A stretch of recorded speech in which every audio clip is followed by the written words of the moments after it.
तो ये तो बात रही सियासत की, लेकिन दिल्ली में G20 समिट को लेकर तैयारियां पूरी हो गई हैं और तस्वीर हम आपको दिखाते हैं। ये तस्वीर आपको हम डिटेल से दिखाएं, लेकिन उससे पहले जान लीजिए कि G20 को लेकर तैयारी पूरी कर ली गई है। यह खबर आपको गर्व से भर देगी। हम आपको बताएंगे कि किस तरह प्रधानमंत्री नरेंद्र मोदी ने चीन और पाकिस्तान की बोलती भी बंद की है समिट के जरिए। इसकी डिटेल भी आपको देंगे। लेकिन अमेरिका से लेकर चीन और रूस से लेकर जापान, दुनिया के 20 ताकतवर देश भारत का दम देखने के लिए आ रहे हैं। पूरी दुनिया की नजर इस वक्त भारत पर होगी। 9 और 10 सितंबर को राजधानी दिल्ली में G20 समिट का आयोजन किया जा रहा है, जिसके लिए बेहतरीन तैयारी की गई है। चप्पे चप्पे पर सुरक्षा के पुख्ता इंतजाम किए गए हैं। कमांडोज की, स्नाइपर्स की तैनाती की गई है। यहां तक कि मिसाइल्स भी तैनात कर दिए गए हैं किसी भी आपात स्थिति से निपटने के लिए। तस्वीर आपको दिखाते हैं सबसे पहले कि किस तरह से भारत में सिक्योरिटी को लेकर, G20 समिट को लेकर तैयारी की गई है। आपको बता दें कि दिल्ली के अलग अलग इलाकों में अलग अलग जगह पर स्नाइपर्स और कमांडो की तैनाती की गई है और साथ ही साथ जहां G20 समिट होने वाली है वहां पर बुलेट प्रूफ गाड़ियों का इंतजाम किया गया है। पूरे इलाके को सील कर दिया गया है, वहां पर आना जाना। आपको बता दें कि दिल्ली में G20 बैठक को लेकर स्कूल कॉलेजेस में भी छुट्टी कर दी गई है और ये कुछ इस तरह से गाड़ियों का काफिला मूव करेगा जब G20 के मेहमान भारत में होंगे 9 और 10 सितंबर को। अब दूसरी तस्वीर लेकर आइए। दुनिया के बड़े बड़े दिग्गज यहां आ रहे हैं। सुरक्षा के इंतजाम क्या है तस्वीरों में देख सकते हैं। चप्पे चप्पे पर जवानों की तैनाती की जा रही है और ऐसी सुरक्षा की कोई परिंदा तक पर नहीं मार सकता है। आपको संवाददाता अपूर्वा की एक रिपोर्ट दिखाते हैं जिन्होंने ग्राउंड जीरो पर जाकर सिक्योरिटी अपडेट लिया, सुरक्षा व्यवस्था का जायजा लिया। देखिए। तो 8 से 10 सितंबर दिल्ली में बेहद खास होने वाला है, खास तौर पर 9 सितंबर और 10 सितंबर जब G20 शिखर सम्मेलन की बैठक प्रगति मैदान के भारत मंडप में होगी। और आप देख सकते हैं किस तरह का यहाँ पर ये फुल ड्रेस रिहर्सल चल रहा है और सुरक्षा व्यवस्था की अगर बात कर ली जाए तो पुख्ता सुरक्षा व्यवस्था के यहाँ पर इंतजाम भी किए गए हैं। और आपको बता दें कि G20 सम्मेलन में न सिर्फ जमीनी खतरे बल्कि आसमानी आफत से भी निपटने के लिए दिल्ली पुलिस पूरी तरह से तैयार है। NSG, air force, air traffic control, Delhi police और अन्य सुरक्षा एजेंसियां एक साथ मिलकर काम कर रही हैं। इसके अलावा आपको बता दें कि मेहमान जहां पर रुक रहे हैं वहां पर 110 QRT वैन तैनात होगी। इसके अलावा G20 सम्मेलन जहां पर होना है वहां पर भी QRT वैन तैनात होगी जो हर तरीके से खतरे से निपटने के लिए हर वक्त तैयार होगी और इनमें तैनात जो स्टाफ होंगे वो आधुनिक हथियारों से लैस होंगे। तो यहाँ पर पूरी तरह से आपको बता दें CAPF यानी सेंट्रल आर्म पुलिस फोर्स की भी मदद ली जा रही है और G20 की जो शिखर सम्मेलन बैठक प्रगति मैदान में 9 और 10 सितंबर को होगी। परिंदा भी दिल्ली पुलिस की इजाजत के बगैर पर नहीं मार सकता है। अब आपको दिखाते हैं किस तरह से दिल्ली में होटल के ऊपर हेलीकॉप्टर लैंड कराने की तस्वीर सामने आई कि अगर किसी भी आपात स्थिति की सिचुएशन आती है तो वहां पर क्या करना है। ये देखिए तस्वीर, ये दिल्ली का ली मेरिडियन होटल है और इसके ऊपर हेलीकॉप्टर की लैंडिंग कराई जा रही है। ध्यान से देखिए, ये वायुसेना का MiV-17 हेलीकॉप्टर और यहां पर आप देखिए इसके ऊपर ये लैंडिंग हो रही है। यानी कि किसी भी तरह के सिचुएशन में अगर आते हैं तो कहां पर हेलीकॉप्टर नजदीकी इलाके में पहुंच सकता है, उसको लेकर ये प्रैक्टिस की गई। जरा फुल स्क्रीन ये तस्वीर दिखाइए।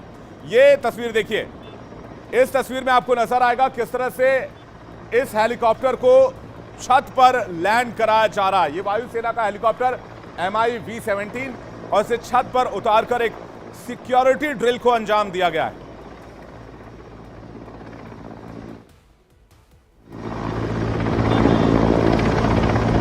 ये दिल्ली का ली मेरिडियन होटल है जहां सुरक्षा के लिहाज से हेलीकॉप्टर की लैंडिंग का ड्रिल किया जा रहा है। चप्पे चप्पे पर सुरक्षा के पुख्ता इंतजाम किए गए। 8, 9 और 10 सितंबर दिल्ली के लिए बेहद खास रहने वाला है। मेरे पीछे आप देख सकते हैं किस तरह से यहाँ पर सुरक्षा के तमाम इंतजाम किए गए हैं G20 शिखर सम्मेलन को लेकर। और ये वही होटल है जहाँ पर G20 शिखर सम्मेलन में जो मेहमान शामिल होने के लिए आ रहे हैं वो यहीं पर रुकेंगे और ऐसे में उनकी मेहमान नवाजी में किसी तरह की कोई कमी ना हो, इसका भी पूरा ध्यान रखा जा रहा है। साथ ही साथ उनकी सुरक्षा को लेकर भी विशेष इंतजाम यहाँ पर किए गए हैं। कल ही यहाँ पर सुरक्षा व्यवस्था के मद्देनजर मॉक ड्रिल किया गया था। सेना का जो हेलीकॉप्टर था वो होटल के छत पर उतरा था। मॉक ड्रिल किया जा रहा था कि किसी भी तरह की कोई परेशानी यहाँ पर ना हो। जो मेहमान आ रहे हैं क्योंकि वो हमारे देश में आ रहे हैं और उनकी सुरक्षा की पूरी जिम्मेदारी इस वक्त दिल्ली पुलिस के कंधे पर है। और ऐसे में केंद्रीय सुरक्षा बल और दिल्ली पुलिस कंधे से कंधा मिलाकर काम कर रही है और मेहमानों की सुरक्षा के मद्देनजर तमाम इंतजाम यहाँ पर किए गए हैं, चाहे वो उनके खाने पीने से लेकर हो या फिर उनकी सुरक्षा। तमाम इंतजाम यहाँ पर किए जा रहे हैं। कल ही मॉक ड्रिल हुई है ताकि किसी भी तरह की अनहोनी से बचा जा सके। अब आपको नेत्र एयरक्राफ्ट की तस्वीर दिखाते हैं। भारतीय वायुसेना हवाई सुरक्षा के लिए, हवाई क्षेत्र की सुरक्षा के लिए स्वदेशी सर्विलांस और मॉनिटरिंग एयरक्राफ्ट का इस्तेमाल कर रही है। देखिए, इस एयरक्राफ्ट का इस्तेमाल किया जाएगा हवा से नजर रखने के लिए और यह पूरी तरह से स्वदेशी है। ये उसी की तस्वीर इस वक्त आप देख रहे हैं। ये एयरक्राफ्ट उस समय भी चर्चा में था जब बालाकोट में भारतीय सेना ने स्ट्राइक किया था। तब इसने पाकिस्तानी F-16 लड़ाकू विमानों की निगरानी की थी, जिसका नतीजा यह हुआ था कि भारत ने पाकिस्तान में घुसकर एयर स्ट्राइक को अंजाम दिया था। यह नेत्र सुरक्षा कवच है जो भारत के आसमान को सुरक्षित करता है और इसी के जरिए दिल्ली पर नजर रखी जाएगी। नेत्र तो तैनात है ही, इसके अलावा सुरक्षा घेरा कैसा है वो आपको दिखाते हैं। इसके अलावा आपको दिखाते हैं सुरक्षा की तैयारी क्या है। नजर डालते हैं उन मिसाइल्स पर, उन कमांडोज पर तो जो दिल्ली की सुरक्षा पुख्ता करेंगे। दिल्ली के हवाई सुरक्षा के लिए मिसाइलें तैनात की जाएंगी। सेना के हेलीकॉप्टर एयर पेट्रोलिंग करेंगे, इनमें एनएसजी के कमांडोज रहेंगे। समारोह स्थल के आसपास बड़ी और ऊंची इमारतों पर सेना और एनएसजी कमांडोज की स्नाइपर्स तैनात किए जाएंगे। पहली बार एंटी ड्रोन सिस्टम लगाया गया है, यानी समिट के दौरान पतंग भी नहीं उड़ा सकते। समिट की सुरक्षा के लिए दिल्ली में आर्टिफिशियल इंटेलिजेंस आधारित कैमरे लगाए गए हैं। कोई भी संदिग्ध गतिविधि, कोई भी एक्टिविटी जो शक के दायरे में आए, ये कैमरे उसे तुरंत पकड़ लेंगे और संबंधित अधिकारी को अलर्ट कर देंगे। जहां विदेशी मेहमान ठहरेंगे वहां पर एंटी ड्रोन सिस्टम और बुलेट प्रूफ शीशे लगवाए गए हैं। सिर्फ दिल्ली में 1,30,000 जवानों की तैनाती की गई है। सीआरपीएफ की रक्षक की 50 टीमें तैनात की गई हैं। 300 बुलेट प्रूफ गाड़ियां तैयार की गई हैं, जिनमें से कुछ खरीदी गई हैं, कुछ किराए पर हैं। आईटी एक्सपर्ट की टीम समिट के दौरान सोशल मीडिया पोस्ट और सोशल मीडिया ट्रेंड्स पर भी नजर रखेगी और भारत विरोधी किसी भी गतिविधि पर सरकार की पैनी नजर आएगी। उधर दिल्ली सरकार ने भी G20 समिट को देखते हुए 8 से 11 सितंबर तक छुट्टी का ऐलान कर दिया है। एक रिपोर्ट आपको दिखाते हैं। आप तस्वीरों में देख सकते हैं कि किस तरीके से पुलिस जो है वो चप्पे चप्पे पर नजर आ रही है।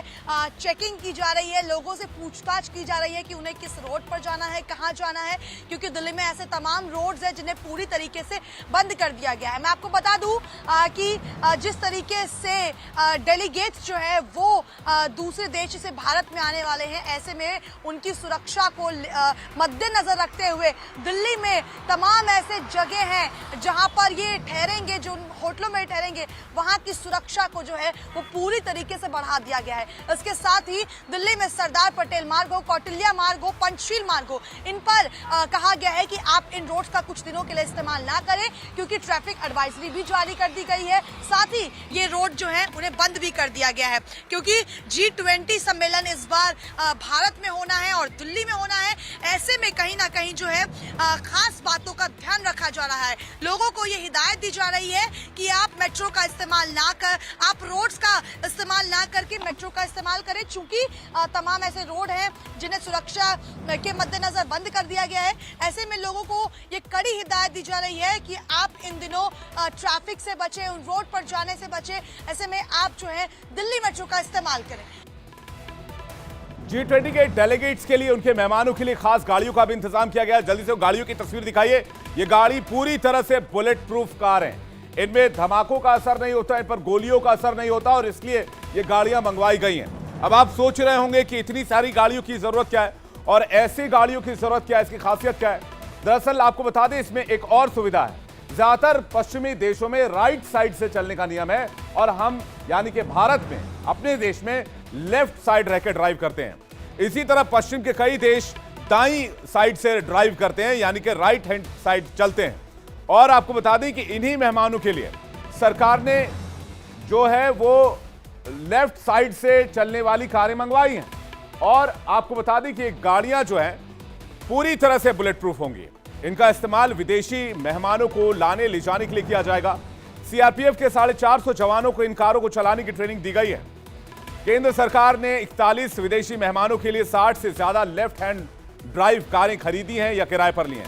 इनमें ऑडी, मर्सिडीज और BMW जैसी लग्जरी कार्स भी शामिल हैं, जो विदेशी मेहमानों के लिए और डेलीगेट्स के लिए हैं और उनकी सुरक्षा के लिए हैं। दुनिया भर के दिग्गज भारत आ रहे हैं, चाहे वो अमेरिका के राष्ट्रपति जो बाइडेन हो, ब्रिटेन के प्रधानमंत्री ऋषि सुनक हो, जापान के प्रधानमंत्री फूमियो किशिदा हो, ऑस्ट्रेलिया के PM अल्बनीज हो, कनाडा के PM जस्टिन ट्रूडो हो। ये सभी दिग्गज 9 और 10 तारीख को भारत में हैं। लेकिन खबर है कि चीन के राष्ट्रपति शी जिनपिंग G20 में शामिल होने के लिए भारत नहीं आ रहे। आपको याद होगा, कश्मीर में जब G20 डेलीगेट्स की बैठक हुई थी तब पाकिस्तान को मिर्ची लगी थी और चीन ने पाकिस्तान की हां में हां मिलाते हुए इस बैठक का विरोध किया था। लेकिन दुनिया भर ने, पूरे विश्व ने कश्मीर के इस रिफॉर्म को, कश्मीर के इस तस्वीर को सराहा। लेकिन पाकिस्तान और चीन एक साथ हो लिए।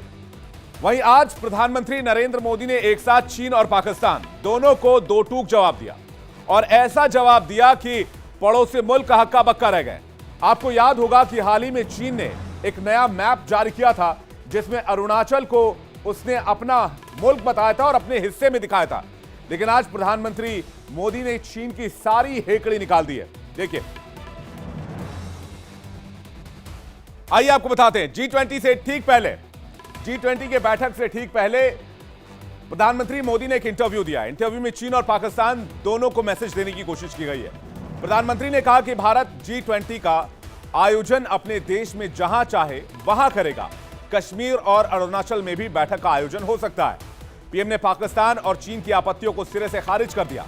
पीएम ने कहा कि भारत जल्द ही टॉप 3 अर्थव्यवस्था में शामिल होगा और भारत तेज गति से विकास करने वाला देश बन चुका है। पीएम मोदी ने चीन और पाकिस्तान दोनों को क्लियर मैसेज दे दिया है। अब भले जिनपिंग भारत आए ना आए, जिनपिंग को मिर्ची लगे, पाकिस्तान को मिर्ची लगे, लेकिन जो मेहमान भारत आ रहे हैं उनके स्वागत के लिए दिल्ली तैयार है। अब आपको तस्वीरें दिखाते हैं दिल्ली को सजाया किस तरह से गया है। अभी तक हमने दिल्ली के सिक्योरिटी को लेकर बातचीत की, अब सजावट की तस्वीर दिखाते हैं। जगह जगह अलग से लाइटिंग की गई है, हर जगह अलग अलग तरीके के फव्वारे लगाए गए हैं, जगह जगह G20 के लोगो लगाए गए हैं, जगह जगह आप देखिए इस तरह की तस्वीर आपको नजर आएगी जहां पर कुछ इस तरह से LED लाइट्स की डिजाइन की गई है। स्टेडियम को सजाया गया जिसे रात में काफी भव्य और खूबसूरत दिल्ली दिख रही है। जरा फुल स्क्रीन ये तस्वीर दिखाइए। जगह जगह बता दें आपको कि इस तरह की लाइटिंग की गई है जिसे G20 डेलीगेट्स देखकर इसे चौंक जाएंगे कि ये वो भारत है जिसकी आलोचना कभी वो करते थे। G20 के आयोजन को भव्य और विशाल बनाने की इसी के साथ पूरी तैयारी कर ली गई है। तो ये रंग बिरंगी लाइट्स का नजारा आप देख रहे हैं। तो वहीं आज बता दें आपको कि G20 शेरपा की चौथी बैठक भी शुरू हो गई है। गुरुग्राम के ITC ग्रैंड भारत होटल में इसका आयोजन किया गया। इसमें G20 देशों के शेरपा शामिल हुए। बैठक को लेकर पूरे होटल के आसपास की जगहों को सजाया गया, जिसकी तस्वीर इस वक्त हम आपको दिखा रहे हैं। तो दुनिया भर के मेहमान भारत आ रहे हैं। सुरक्षा के साथ साथ उनके खाने पीने का भी बेहतरीन इंतजाम किया गया है। G20 मेहमानों को स्पेशल फूड के साथ इस बार चांदनी चौक के स्ट्रीट फूड भी परोसे जाएंगे। और ये चांदनी चौक की आप दुकानों की तस्वीर देख रहे हैं, जिस तरह से खाने वालों की भीड़ वहां लगी होती है। कोई भी अगर दिल्ली आता है तो कोशिश करता है कि एक बार दिल्ली के स्ट्रीट फूड का स्वाद वो जरूर ले और चांदनी चौक जाकर इसका मजा और लुत्फ उठाए। और इसलिए G20 के मेहमानों को भी दिल्ली के स्ट्रीट फूड का स्वाद देने की तैयारी है। इसमें गोलगप्पे हैं, दही भल्ले, समोसे, भेलपुरी, जलेबी, बड़ा पाव, चाट, ये सब कुछ शामिल है जो उनको परोसा जाएगा। और इसके साथ साथ उत्तर से लेकर दक्षिण तक हर एक रेसिपी भारत की G20 मेहमानों के लिए उपलब्ध कराई जाएगी। भारत की पहल पर पूरी दुनिया 2023 को मिलेट्स ईयर के तौर पर सेलिब्रेट कर रही है और भारत के मिलेट्स की झलक G20 के मेहमानों के प्लेट में भी दिखेगी। और इसी के चलते इस बार G20 समिट के मेन्यू कार्ड में पीएम नरेंद्र मोदी के इस श्री अन्न का छाप भी आपको दिखाएंगे। आपको बता दें कि समिट में आने वाले सभी मेहमानों को शुद्ध शाकाहारी खाना परोसा जाएगा। इसके लिए खास तरह की मिलेट्स थाली तैयार की गई है। और आपको बता दें, रिपोर्ट्स की माने तो खाने के मेन्यू में 100 से ज्यादा पकवान शामिल होंगे, जिसमें कई पकवान बाजरा, रागी, ज्वार, तिल और मोटे अनाज से बनाए गए हैं। इस मेन्यू में स्टार्टर से लेकर मेन कोर्स सब कुछ मिलेट्स यानी मोटे अनाज से तैयार किया गया है। पकवानों की बात करें तो खबर सामने आ रही है कि इसमें बिहार का लिट्टी चोखा, राजस्थानी दाल बाटी चूरमा, पंजाबी तड़का, उत्तपम, इडली, बंगाली रसगुल्ले, बंगाल से यानी कि पश्चिम बंगाल से, दक्षिण भारत का मसाला डोसा और जैसे कई खास डिशेज, मिठाइयों भी खास तौर पर परोसी जाएंगी जो दक्षिण भारत में फेमस है। इन पकवानों में भारत के अलग अलग राज्यों की खासियत दिखाई देती है और सबको एक प्लेट पर लाने की तैयारी है।